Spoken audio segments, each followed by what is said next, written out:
Welcome to day 115 of our one-year Bible reading plan. Today, we'll read 2 Kings chapters 19 through 21. Before you begin, remember that it helps to establish a daily reading time. Begin with a short prayer, asking the Holy Spirit for wisdom and understanding. Always read for understanding and to hear from God, not just to finish today's reading. Please like, subscribe, and share this video to bless someone else. Now let's begin. 2 Kings chapter 19, verse 1. When King Hezekiah heard this, he tore his clothes and put on sackcloth, and went into the temple of the Lord. He sent Eliakim the palace administrator, Shebna the secretary, and the leading priests, all wearing sackcloth, to the prophet Isaiah, son of Amoz. They told him, "This is what Hezekiah says. This day is a day of distress and rebuke and disgrace, as when children come to the moment of birth, and there is no strength to deliver them. It may be that the Lord your God will hear all the words of the field commander, whom his master the king of Assyria has sent to ridicule the living God, and that he will rebuke him for the words the Lord your God has heard. Therefore, pray for the remnant that still survives." When King Hezekiah's officials came to Isaiah, Isaiah said to them, "Tell your master, this is what the Lord says.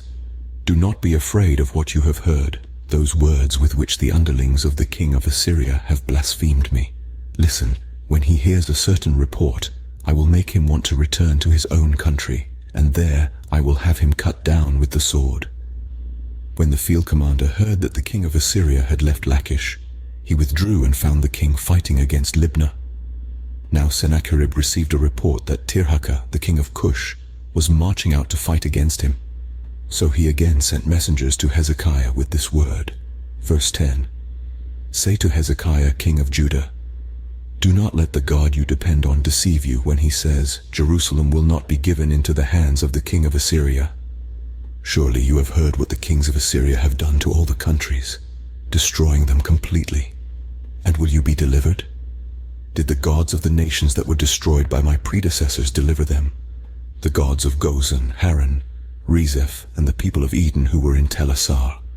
Where is the king of Hamath or the king of Arpad? Where are the kings of Lair, Sepharvaim, Hena, and Eva?" Hezekiah received the letter from the messengers and read it. Then he went up to the temple of the Lord and spread it out before the Lord. And Hezekiah prayed to the Lord, "Lord, the God of Israel, enthroned between the cherubim, you alone are God over all the kingdoms of the earth. You have made heaven and earth. Give ear, Lord, and hear. Open your eyes, Lord, and see. Listen to the words Sennacherib has sent to ridicule the living God. It is true, Lord, that the Assyrian kings have laid waste these nations and their lands. They have thrown their gods into the fire and destroyed them, for they were not gods but only wood and stone, fashioned by human hands. Now, Lord our God, deliver us from his hand, so that all the kingdoms of the earth may know that you alone, Lord our God." Verse 20. Then Isaiah son of Amoz sent a message to Hezekiah. "This is what the Lord, the God of Israel, says. I have heard your prayer concerning Sennacherib king of Assyria. This is the word that the Lord has spoken against him. Virgin daughter Zion despises you and mocks you. Daughter Jerusalem tosses her head as you flee. Who is it you have ridiculed and blasphemed? Against whom have you raised your voice and lifted your eyes in pride? Against the Holy One of Israel. By your messengers you have ridiculed the Lord, and you have said, with my many chariots, I have ascended the heights of the mountains, the utmost heights of Lebanon. I have cut down its tallest cedars, the choicest of its junipers. I have reached its remotest parts, the finest of its forests. I have dug wells in foreign lands and drunk the water there. With the soles of my feet I have dried up all the streams of Egypt. Have you not heard? Long ago I ordained it. In days of old I planned it. Now I have brought it to pass, that you have turned fortified cities into piles of stone. Their people, drained of power, are dismayed and put to shame. They are like plants in the field, like tender green shoots, like grass sprouting on the roof, scorched before it grows up. But I know where you are, and when you come and go, and how you rage against me. Because you rage against me, and because your insolence has reached my ears, I will put my hook in your nose, and my bit in your mouth, and I will make you return by the way you came. This will be the sign for you, Hezekiah. This year you will eat what grows by itself, and the second year what springs from that. But in the third year sow and reap, plant vineyards and eat their fruit. Verse 30. Once more a remnant of the kingdom of Judah will take root below and bear fruit above. For out of Jerusalem will come a remnant, and out of Mount Zion a band of survivors. The zeal of the Lord Almighty will accomplish this. Therefore this is what the Lord says concerning the king of Assyria. He will not enter this city or shoot an arrow here. He will not come before it with shield or build a siege ramp against it. By the way that he came he will return. He will not enter this city, declares the Lord. I will defend this city and save it, for my sake, and for the sake of David my servant. That night the angel of the Lord went out and put to death 185,000 in the Assyrian camp. When the people got up the next morning, there were all the dead bodies. So Sennacherib king of Assyria broke camp and withdrew. He returned to Nineveh and stayed there. One day, while he was worshipping in the temple of his god Nisroch, his sons Adramelech and Sharezer killed him with the sword, and they escaped to the land of Ararat. And Esarhaddon his son succeeded him as king. 2 Kings chapter 20, verse 1. In those days Hezekiah became ill and was at the point of death. The prophet Isaiah son of Amoz went to him and said, This is what the Lord says, Put your house in order, because you are going to die. You will not recover. Hezekiah turned his face to the wall and prayed to the Lord. Remember, Lord, how I have walked before you faithfully and with wholehearted devotion, and have done what is good in your eyes. And Hezekiah wept bitterly. Before Isaiah had left the middle court, the word of the Lord came to him, Go back and tell Hezekiah, the ruler of my people, This is what the Lord, the God of your father David says, I have heard your prayer and seen your tears. I will heal you. On the third day from now, you will go up to the temple of the Lord. I will add 15 years to your life, and I will deliver you and this city from the hand of the king of Assyria. I will defend this city for my sake and for the sake of my servant David. Then Isaiah said, Prepare a poultice of figs. They did so and applied it to the boil, and he recovered. Hezekiah had asked Isaiah, What will be the sign that the Lord will heal me, and that I will go up to the temple of the Lord on the third day from now? Isaiah answered, This is the Lord's sign to you, that the Lord will do what he has promised. Shall the shadow go forward 10 steps, or shall it go back 10 steps? Verse 10. It is a simple matter for the shadow to go forward 10 steps, said Hezekiah. Rather, have it go back 10 steps. Then the prophet Isaiah called on the Lord, and the Lord made the shadow go back the 10 steps it had gone down on the stairway of Ahaz.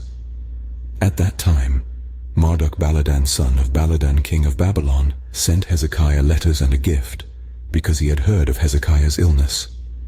Hezekiah received the envoys and showed them all that was in his storehouses, the silver, the gold, the spices, and the fine olive oil, his armory, and everything found among his treasures.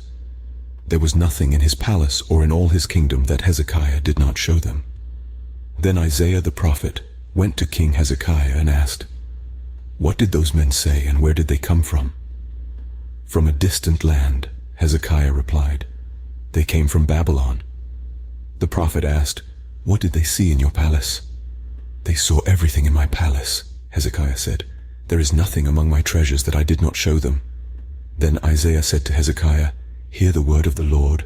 The time will surely come when everything in your palace, and all that your predecessors have stored up until this day, will be carried off to Babylon. Nothing will be left, says the Lord, and some of your descendants, your own flesh and blood who will be born to you, will be taken away, and they will become eunuchs in the palace of the king of Babylon. The word of the Lord you have spoken is good, Hezekiah replied, for he thought, Will there not be peace and security in my lifetime? Verse 20. As for the other events of Hezekiah's reign, all his achievements, and how he made the pool and the tunnel by which he brought water into the city, are they not written in the book of the annals of the kings of Judah? Hezekiah rested with his ancestors, and Manasseh his son succeeded him as king. 2 Kings chapter 21 verse 1. Manasseh was 12 years old when he became king, and he reigned in Jerusalem 55 years. His mother's name was Hephzibah. He did evil in the eyes of the Lord, following the detestable practices of the nations the Lord had driven out before the Israelites. He rebuilt the high places his father Hezekiah had destroyed.